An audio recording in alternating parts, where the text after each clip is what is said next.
Alô, Psis, espero que esteja tudo bem por aí. Aqui é o Caio Ferreira e a minha ideia hoje é falar um pouquinho sobre o Winnicott e a sua ideia de uma vida que vale a pena ser vivida. Para começar minhas falas, eu acho importante a gente voltar um pouquinho para a questão da natureza humana em Winnicott, como que o Winnicott compreendia o homem no mundo.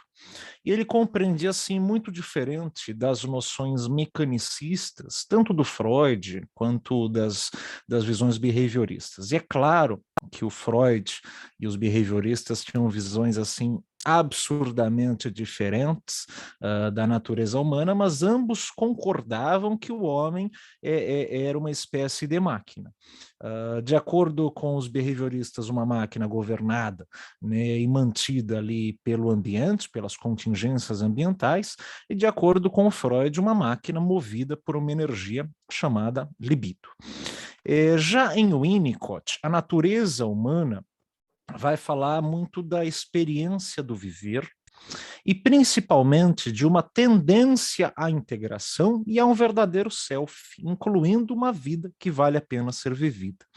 Dessa forma, a natureza humana, em Winnicott, ela pressupõe um estado de não integração e uma tendência à integração, uma tendência a se desenvolver, a crescer e a própria continuidade do ser. Este é um potencial de saúde e um potencial de uma vida criativa. Porém, isso depende de fatores ambientais para ocorrer ou para não ocorrer. Repito, é uma tendência, e este é o homem para o Winnicott. De acordo com o Winnicott, o ambiente ele pode ser facilitador, ele pode auxiliar nessa integração, nessa personalização, nessas relações externas mais saudáveis, ou esse ambiente ele pode ser falho. E o Winnicott ele vai falar principalmente de duas falhas.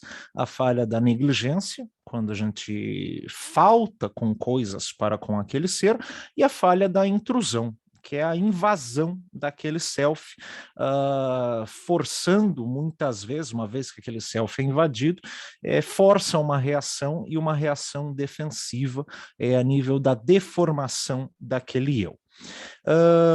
Então, o Winnicott vai falar dessa tendência à continuidade do ser e um ambiente que pode favorecer, pode auxiliar essa continuidade, ou um ambiente cujas falhas podem resultar na interrupção da continuidade, na interrupção do ser e dessa existência, fazendo com que defesas apareçam e se configurem de formas reativas a esse ambiente. Eu trouxe aqui um trechinho que está no Explorações Psicanalíticas, é o texto Ideias e Definições, que eu vou ler a partezinha inicial, onde ele fala de self falso e de verdadeiro self. Esses termos são utilizados na descrição de uma organização defensiva na qual se dá uma assunção prematura das funções de amamentação da mãe, de maneira que o bebê ou a criança se adapta ao meio ambiente ao mesmo tempo em que protege e oculta o self verdadeiro ou a fonte dos impulsos pessoais. O ambiente facilitador aqui em Winnicott, né, vai aparecer muitas vezes na sua obra com o termo também de mãe suficientemente boa. Good enough parent, e vai reunir aí as funções de holding, handling e apresentações de objetos, que eu abordei já em outro videozinho aberto, que na verdade é até um trecho de um curso que eu ministrei com o Igor Banin e está disponível aqui no canal da Sociedade. E esse ambiente facilitador, ele permite a integridade e a continuação do ser. Porém, se esse ambiente apresenta falhas a nível de negligência ou a nível de intrusão, esse self, que precisaria de cuidados estáveis, precisaria de uma estabilidade afetiva, de uma rotina, de uma cronicidade nos seus cuidados, ele acaba construindo organizações defensivas mais ou menos rígidas, que o Winnicott vai inclusive relacionar com as etapas ali de dependência e rumo à independência. O Winnicott ele chega a comentar sobre uma fase de dependência absoluta, sobre uma uma dependência relativa e um rumo à independência, né, que acontece com base na maturação do ser, no seu próprio desenvolvimento aí biológico. Porém, se algumas falhas acontecem na primeira etapa de dependência absoluta, o Winnicott vai chamar isso de privação. A sensação subjetiva ali é que a pessoa deixou de ter cuidados que eram necessários para a sua continuidade, para a sua manutenção, para o seu crescimento. Já se acontecem na fase de dependência relativa, o Winnicott vai chamar aquilo de deprivação, deprivation. E a sensação subjetiva, vale dizer, antes disso, que na etapa de dependência relativa, começa a ter uma noção do que sou eu, do que é o outro, do que é o meio, então começam a ter esses limites, um pouquinho dessa noção de borda, de eu e de outro. Até então, na dependência absoluta, o bebê ele era completamente fusionado à sua mãe, no caso ali o seu cuidador, quem desempenha a função materna.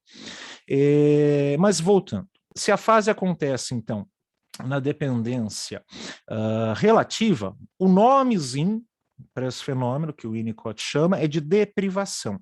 E muitas vezes ele acaba associando isso a um falso self relacionado à tendência antissocial e futuramente à delinquência. Né, um estabelecimento um pouquinho mais cristalizado dessa tendência antissocial.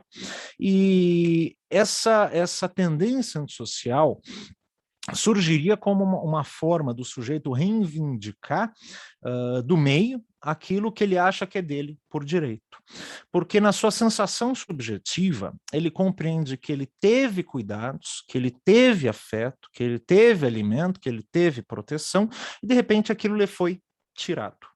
Então, ele naquela dinâmica de começar a compreender que é um ser distinto, que é um cuidador, que é um meio, ele percebe que esse conforto, que esses cuidados, que essas provenções lhe foram retiradas. Então, se acontece nessa fase de dependência relativa, o Winnicott tem um nome, e é o nome de deprivação.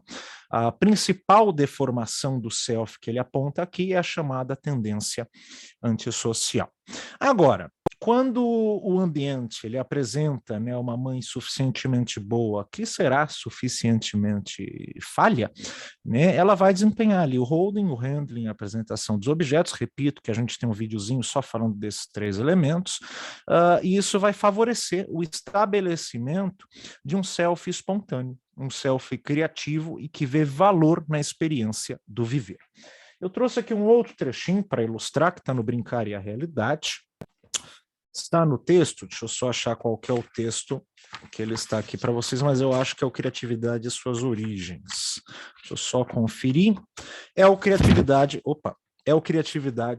e Suas Origens. O trecho que eu vou ler está na página 102 e vai falar o seguinte, abre aspas. Descobrimos que os indivíduos vivem criativamente e sentem que a vida merece ser vivida, ou então que não podem viver criativamente e têm dúvidas sobre o valor do viver.